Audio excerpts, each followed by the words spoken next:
Okay, class, welcome back. Today we are going to explore what happened after Muhammad's death and how it led to a big split in the Muslim community. We'll also see how disagreements over leadership created two major groups within Islam. Go ahead and write this down. Chapter 2, Lesson 2. The early caliphs and a split in Islam. I will pause the video here so that you can write this down. Okay, our essential question. How did arguments about who should lead the Muslims after Muhammad's death shape the future of Islam? Specifically, we'll be able to understand what the early caliphs did after Muhammad's death and why their decision caused a split in the Muslim community. Okay, go ahead and scan the QR code. We have our Twitter response for today. I'll give you guys a moment to scan this. At this time, I will pause the video so that you can go ahead and scan the QR code. Perfect. While all of you are writing, we will go ahead and display the question on the board, and I'll give you a minute to share your short response. What qualities do you think are important for a leader to have after the death of a founder of a movement or religion? Why might people disagree on who should lead next?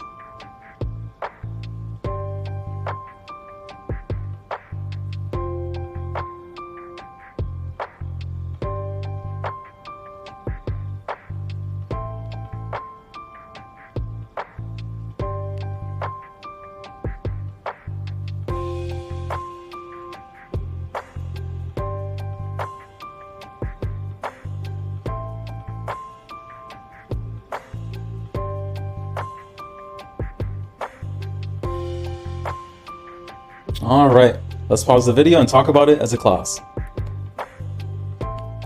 Go ahead and write this down, the early caliphs. Now, after Muhammad died, his followers, they pretty much had to decide who would lead them, right? They needed a new religious leader. So the first leader or caliph was Abu Bakr, who is Muhammad's father-in-law. Under Abu Bakr, Muslims, they conquered most of the Arabian Peninsula and they expanded into Egypt, Iraq, and Syria. They also began to form Sharia, which is the Islamic law, using Muhammad's teachings, which were compiled into the Quran. I'll go ahead, pause this portion of the video so that you can write this down. So after the death of the third and fourth caliphs, leadership disputes became intense. And the Umayyads essentially took over, but not everyone was happy. You see, the Shiites, they believed that only Muhammad's descendants should lead, while the Sunnis thought that any devout Muslim could be a caliph. So this disagreement, it led to the major split in Islam, and it led to the development of Sharia law, which also played a role in how these two different groups viewed leadership and governance. I will pause the video so that you can write this down. Let's move on to the impact on the Muslim world. This wasn't just a small disagreement, okay? It had a huge impact on the Muslim world. The split between the Sunnis and the Shiites, it influenced politics, culture, and religion, and these divisions are still important today.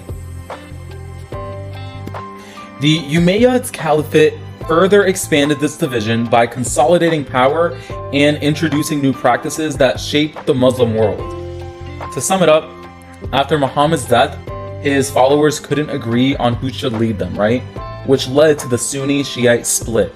Now, this division, it shaped the future of Islam, and it's still a big part of the religion today. Does anyone have any questions? I'll pause the video at this time. Let's move on. So classwork, you have the World History Discussion Post number 2 that you need to work on Canvas. By the end of class, you should have this done. And by Friday, you need to respond to 2 classmates on Canvas, okay? So today, your post is due. Friday, your responses are due. Then you also need to work on the Venn diagram. Further instructions are available on Canvas. Make sure that you are following the expectations. Under the agenda, we see here that it is Tuesday or Wednesday, depending which period you have me. Agenda, we finished watching the video, we did notes, you need to work on the Venn diagram and your discussion posts. If you have any questions, let me know.